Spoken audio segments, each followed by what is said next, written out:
नमस्कार, आपण पाहत आहोत पीबीएन महाराष्ट्र।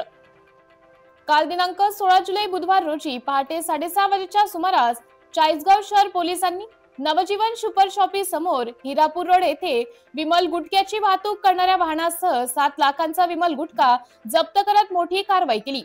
हा विमल गुटखा नेमका कोणाचा, मुख्य मालक कोण, विमल गुटखा कुठे पाठवला जात होता याबाबत सखोल चौकशी करून मुख्य मालकाला अटक करून मोक्का अंतर्गत कारवाई करावी या आशयाचं निवेदन पाचोरा येथील बल्हाळेश्वर युवा फाउंडेशन संस्थापक अध्यक्ष हरिभाऊ तुकाराम पाटील यांच्या वतीने चाळीसगाव शहर पोलीस स्टेशनचे पोलीस निरीक्षक यांना दिले।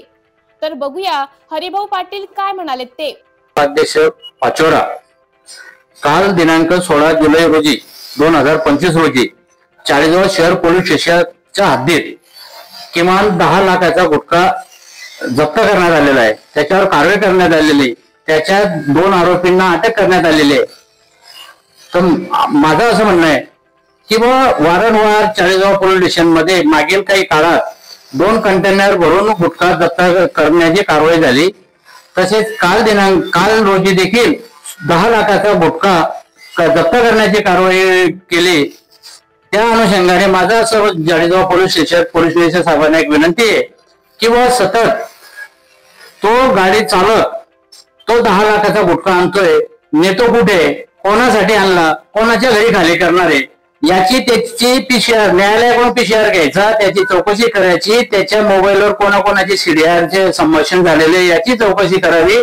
आणि मुख्य जो मालक आहे गुटख्याचा, गुटखा किंग, गुटखा तस्करी करणारा, गुटखा माफिया याचे पाळेमुळे चाळीसगाव पोलिसांनी ठेचले पाहिजे, याच्यावर बंदी केली पाहिजे, याच्यावर कायदेशीर कठोर कारवाई केली पाहिजे।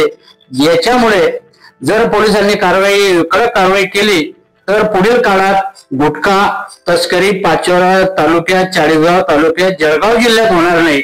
यामुळे चाळीसगाव पोलीस स्टेशन असो व जिल्हा पोलीस प्रशासन असो यांनी कठोर कारवाई मुख्य मालकावर करावी अशी मी आज रोजी तक्रार दाखल केलेली आहे।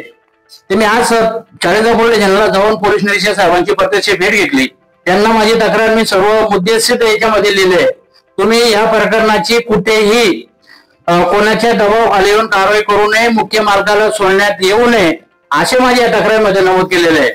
जर आपण आम्हाला असे आढळले, जर आपण मुख्य मालकाला पाठीशी घालण्याचा प्रकार करीत आहे, त्याला जामीन घेण्यासाठी वेळ देत आहे, तर मी पुढील येणाऱ्या काळात नाशिक विभागीय आयुक्त नाशिक रोड नाशिक यांच्या कार्यालयासमोर, तसेच पोलीस महानिरीक्षक नाशिक परिक्षेत्र नाशिक या कार्यालयासमोर आमरण उपोषणाला सुरुवात करणार आहे। त्यासाठी आपल्या मार्फत मी जिल्हा पोलीस अधीक्षक साहेबांना तसेच चाळीसगाव पोलीस निरीक्षक साहेबांना विनंती करतो की हा जो गुटखा आपण जप्तीची कारवाई काल केली त्याच्यातील मुख्य आरोपीला तात्काळ जेरबंद करावे, त्याच्यावर कठोर कारवाई करावी, त्याला न्यायालयात हजर करावे। ते जे आरोपी तुमच्याकडे आज 2 किन्नर ड्रायव्हर सापडले ते मुख्य मालक असू शकत नाही। जर ते मुख्य मालक आहेत असं सांगत असतील, त्या किन्नर त्या ड्रायव्हरची मालमत्तेची चौकशी यांनी करावी। तसेच त्यांनी जर ते म्हटले मालमत्ता आहे तर त्याची मालमत्ता चौकशी करा, त्याची तेवढी मालमत्ता येते का, तो 10 लाखाची वस्तू खरेदी करू शकतो का याची तुलना, याची तपासणी करावी।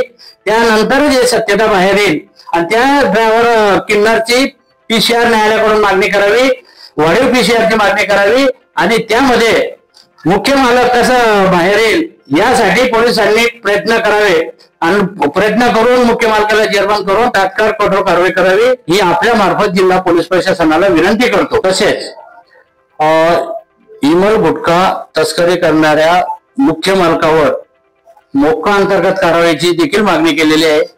तसेच ह्या मुख्य विमल गुटखा विक्रेत्यावर जळगाव, पाचोरा, चाळीसगाव, धुळे ह्या मोठ्या या जळगाव धुळे जिल्ह्याच्या प्रत्येक पोलीस ठाण्यामध्ये विमल गुटख्याची तस्करी केल्याबद्दल गुन्हे दाखल आहे। तर त्या गुन्ह्याची सर्व माहिती जमा करून शासनाच्या वरिष्ठ अधिकाऱ्याकडे यांचा अद्यापर्यंत प्रस्ताव पोलिसांनी सादर केला पाहिजे ही देखील माझी मागणी आहे। आणि एमपीडी अंतर्गत या गुटखा तस्करी करणाऱ्या गुटखा माफियावर गुन्हे दाखल केले पाहिजे ही आपल्या मार्फत मागणी करतो।